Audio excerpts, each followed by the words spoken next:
పెళ్లి పుస్తకం. ఈ ఫోటో చూసి అందరూ పర్ఫెక్ట్ పేర్ అంటారు. అనడానికి ఏముంది బాబు, అలానే ఉన్నారు. బాయ్ తనుజ, వస్తానండి. సరే బాబు. కూర్చో తనుజ.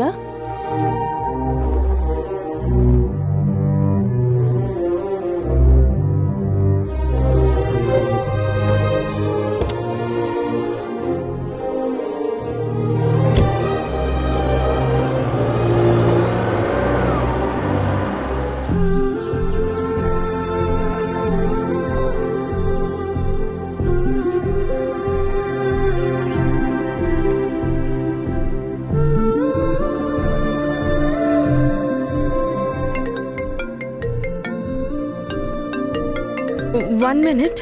పర్లేదమ్మా, మాట్లాడు.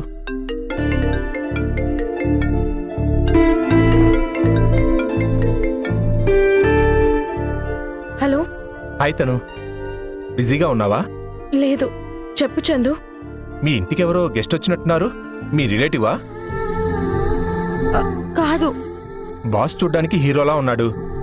కొంప తీసి పెళ్లి చూపులకొచ్చాడా ఏంటి? చందు, ఇదంతా నీకెలా తెలుసు? తెలిసిపోతాయి అంతే. నేను తర్వాత మాట్లాడతాను చందు. సరే, నీకు నచ్చినప్పుడు మాట్లాడు. కానీ ఈరోజు నాకు తెలిసిన ఒక అనాథాశ్రమంలో కల్చరల్ ప్రోగ్రామ్స్ జరుగుతున్నాయి. గెస్ట్గా వెళ్తున్నాను. నువ్వు కూడా వస్తావా అని అడగడానికి కాల్ చేశాను. లేదు చందు, ఈరోజు ఇంట్రెస్ట్ లేదు. ఏమైంది తను? ఎందుకు ఇలా డిఫరెంట్గా మాట్లాడుతున్నావు? అలా ఏం లేదు. I'm okay. కారణం చెప్పకపోయినా నువ్వెందుకో మూడాఫ్లో ఉన్నావని అర్థమవుతుంది. Take care. ఏదైనా ప్రాబ్లం ఉంటే కాల్ చేయి. ఉంటాను.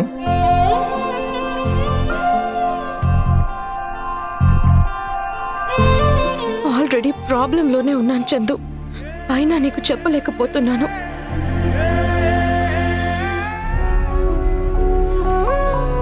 అభిలాష పేరు అభిసారిక అని ఎప్పుడు మార్చుకున్నారు సాక్షి వదినా?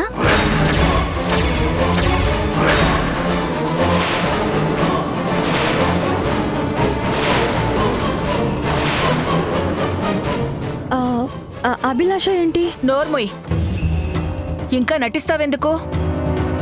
నువ్వు ఫోన్ మాట్లాడినప్పుడే ఆశకి అనుమానం వచ్చి తిరిగి ఆ నంబర్కి కాల్ చేస్తే హాస్పిటల్లో ఉన్న అభిలాష గురించి తెలిసింది. నువ్వు రోజు హాస్పిటల్కి వెళ్ళడం, పుట్టినరోజు నాడు సిద్ధుని తీసుకెళ్లి పళ్ళు ఇప్పించడం అన్నీ బయటపడ్డాయి. అది ఎలా పోతే నీకెందుకమ్మా? కన్ను తల్లిని నేనే దాన్ని బయటికి గెంటేశాను. అలాంటి దాని గురించి ఆలోచించడమే తప్పు. ఈ విషయం నందుకు తెలిస్తే తనెంత కోప్పడతాడో నువ్వు ఊహించావా? అలా ఆలోచించేదే అయితే అక్కడికి ఎందుకు వెళ్తుంది అత్తయ్య?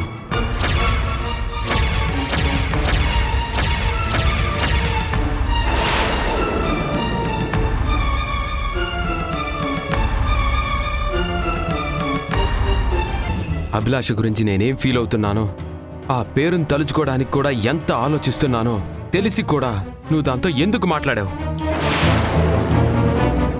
నా మనసు తెలిసి నడుచుకుంటావు అనుకున్నాను. కానీ ఈ కుటుంబం మొత్తం తనని శత్రువుగా చూస్తుంటే నువ్వు అక్కడికి వెళ్ళి మాట్లాడతావని నేను అస్సలు ఊహించలేదు. నేనేం కావాలని వెతుకుంటూ వెళ్ళలేదండి. క్రిటికల్ కండిషన్లో ఉన్న అభిలాషని ఎవరు హాస్పిటల్లో జాయిన్ చేస్తే నా ఫోన్ నంబర్ ఇచ్చింది. నర్సు ఫోన్ చేస్తే నేను అప్పుడే వెళ్ళాను.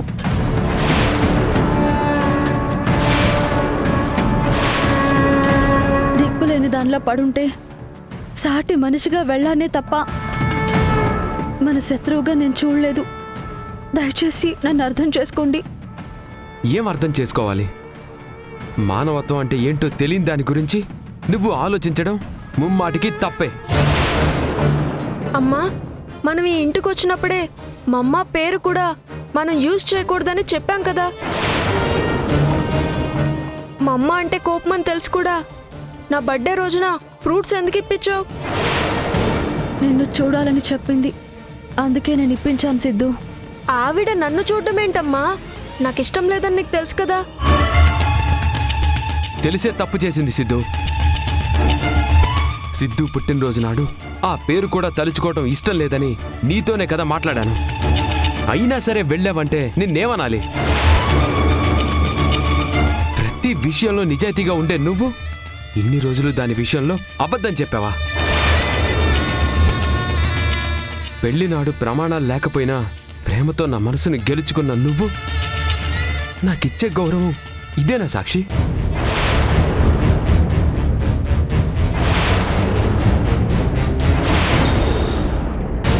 నీ ఉద్దేశం ఏంటో, నీ మనసులో ఏమనుకున్నావో నాకు అనవసరం. మనందరి కీడు కోరుకున్న మనిషిని కలవడం క్షమించరాని నేరం. ఏంటే సైలెంట్ గా ఉన్నావు? తప్పైపోయిందని అల్లుడు గారికి క్షమాపణ చెప్పు. నన్ను క్షమించండి.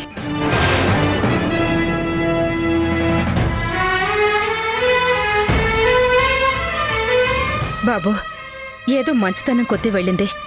ఇప్పుడు మన కోపాన్ని అర్థం చేసుకుంది కదా, ఇంకెప్పుడు ఆ పొరపాటు జరగదు. ఆ మాట చెప్పాల్సింది మీరు కాదు అత్తయ్య. ఇంకెప్పుడు అభిలాషని కలవడానికి వెళ్ళనండి.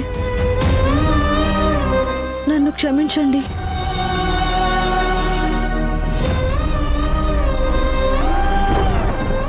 అభిలాషని హాస్పిటల్లో చూసేసరికి నాకు ఆమె చేసిన పాపాలు నిజంగా గుర్తుకు రాలేదండి. అందుకే ఈ పొరపాటు జరిగింది. ఇంకెప్పుడు వెళ్ళనండి. ఇంట్లో ఇంతమంది ఉండగా కన్నీళ్లకు కరిగిపోయేది సాక్షి అని అభిలాషకు కూడా తెలుసు. అందుకే ఫోన్ చేసి రమ్మంది. ఇందులో సాక్షి తప్పు ఎంతుందో అభిలాష తప్పు కూడా అంతే ఉంది. అభిలాష ఫోన్ చేయకపోయి ఉంటే సాక్షి వెళ్లేది కాదు కదా. మా అందరి కోసం తనని క్షమించండి బాబు.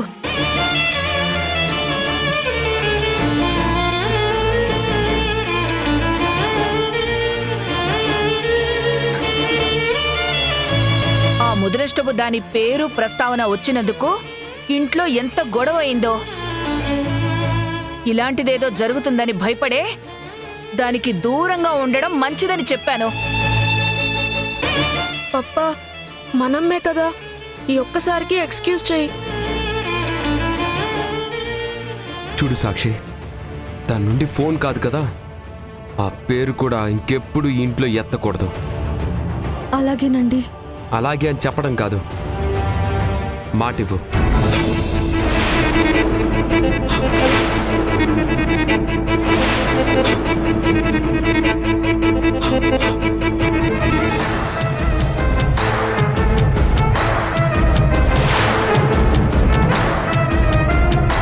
ఇంకెప్పుడు ఈ తప్పు చేయనండి.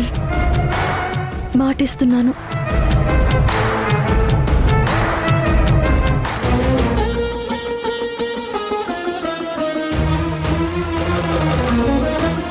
అంతా మా అనుమానం పక్షి వల్లే వచ్చింది. అలా అంటారేంటండి? అభిలాష ఎంత ప్రమాదకరమైన మనిషో తెలుసు కాబట్టి భయంతో వివరం కనుక్కున్నాను. అంతేకాని మా కొత్త వదిన్ని తిట్టించాలని నేను మాత్రం అనుకుంటానా ఏంటి?